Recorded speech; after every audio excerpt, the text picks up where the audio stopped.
영상을 시청하시기 전 우리나라 대표 군사정보 채널 구독과 알림 설정 버튼 정말로 고맙습니다. 최근 KF-21 전투기의 무장 측정 테스트 이후 중국의 국영무기 매체인 바이하오 군사정보 언론에서 한국을 향해 이상한 발언을 내뱉어 세계 언론들 사이에서 망신을 당하고 있다는 사실이 화제가 되고 있습니다. 중국 언론이 한국 공군이 직접 개발 중인 KF-21 전투기에 대하여 강력하게 주장한 바에 따르면 이번에 있었던 KF-21 전투기 6호기가 전투용 적합한정 비행에서 보여준 미사일과 폭장량, 무장 탑재 능력은 단순히 형태만 존재하는 더미 형태의 미사일뿐이라며 실전에서 미사일 발사는 절대로 불가능하고 전투기의 엔진도 전부 미국산인 게 최종적으로 확인되었으니 한국의 군사무기 발전은 알려진 것보다 형편없다는 어이없는 발언을 내뱉었는데요. 이어서 중국 언론에 따르면 중국산 제-20 전투기에 비해 KF-21 전투기는 단 한 발의 미사일조차 제대로 발사하지 못하는 종이 비행기라고 호언장담하고 있습니다. 이처럼 다행히도 중국은 우리나라의 KF-21 전투기가 완성되기 전까지 방심하고 있으며 아직까지도 자신들의 주제 파악을 제대로 못하고 있는 현실입니다. 바로 올해 중국산 제-20 전투기의 스텔스 무장창에 치명적인 문제가 발생하여 생산된 20여 대가 리콜에 들어갔는데요. 중국 역시 기술 후발국답게 국가에서 정책적으로 개발을 전폭적으로 밀어주고 있음에도 아직까지 제대로 된 전투기용 미사일 발사 체계를 개발하지 못하고 있는 상황입니다. 이처럼 중국이 자존심만 세우며 자신들의 잘못을 객관적으로 평가하지 않고 KF-21 전투기를 과소평가할수록 오히려 한국에게는 이득이 되는데요.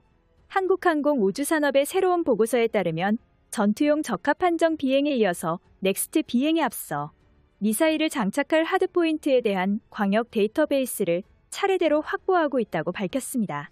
이러한 방식의 광역 데이터베이스는 더미 미사일이 아닌 직접 KF-21 동체에서 투하하는 미사일에 관한 것이며 우리 대한민국은 한 번에 특정된 공력 자료를 바탕으로 여러 가지 비행 조건에 대해 시뮬레이션을 확보하는 일명 디지털 베이스 데이터 축적 방식을 세계 최초로 도입해 KF-21 전투기의 시뮬레이션에 사용하고 있습니다.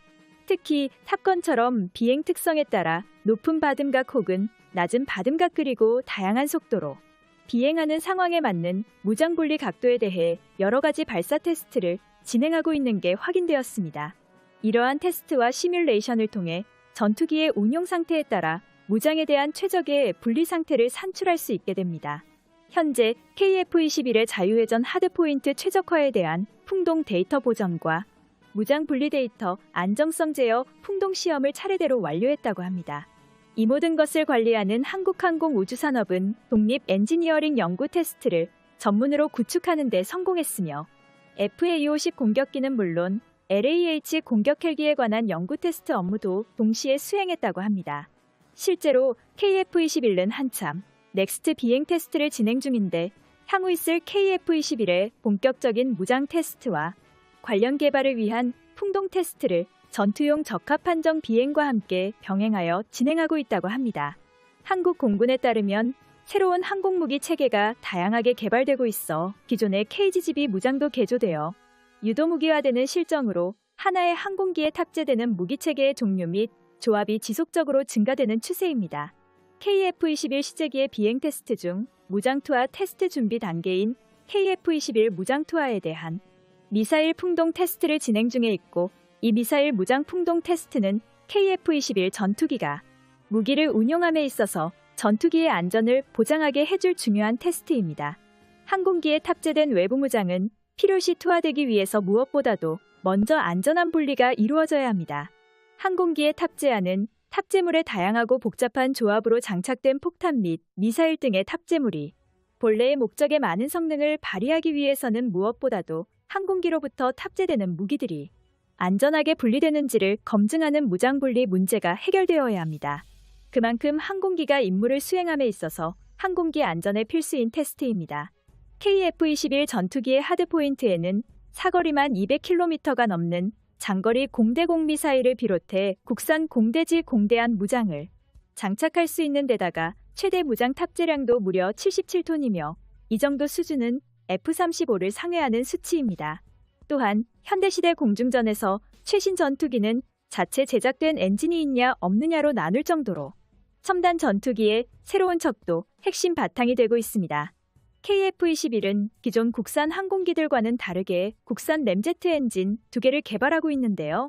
쌍발 전투기는 만약 엔진 하나가 소실되어도 나머지 엔진으로 유지 비행이 가능하고 이와 더불어 더 강해진 추진력으로 무장 탑재량을 늘릴 수 있기 때문에 이처럼 KF-21이 지상에서 실시한 국산 엔진 시험에 성공한 데 이어서 곧바로 엔진 최대 출력 시험인 활주로에서 넥스트 비행 시험 등을 진행할 예정이라고 합니다.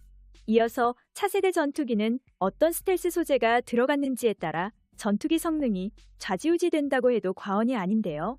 그래서 전 세계 막강한 국가들은 전투기의 생존력을 높이기 위해 세미 스텔스 소재라도 기본적으로 스텔스 소재를 기존 전투기에 접목시키고 있습니다. 또한 이 때문에 현대 공중전도 스텔스 소재 기술과 전자장비에 따라 승패가 빠르게 결정합니다.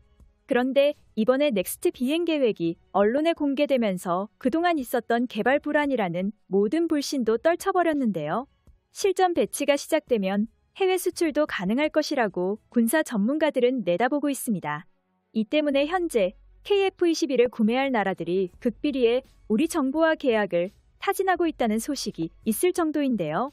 우리 군은 2028년까지 우선 40대의 전투기 배치를 시작해 2032년까지 80대를 추가 배치하며 총 120대를 도입할 예정입니다. 이와 별개로 수출 실적이 늘어나면 양산 단가는 떨어지기 때문에 우리 공군 측은 KF-21의 추가 수량도 확보할 의지가 있는 것으로 알려져 있습니다.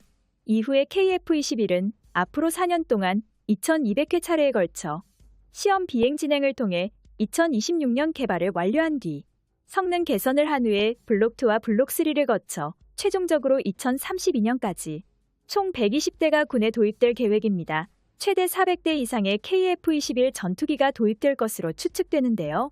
이것은 KF-21 시제기가 첫 번째 단계에서 무장 테스트를 진행할 단거리 공대국 미사일과 폭탄 투어에 대한 것을 암시하는 것입니다. 공대국 미사일 테스트는 단거리 공대국 미사일을 시작으로 중장거리 미사일 테스트 순으로 이어지게 됩니다. 공동으로 진행하는 것은 노하우가 있는 곳을 선택해 관련 테스트를 진행하여 리스크를 줄이기 위한 안정적인 시각에서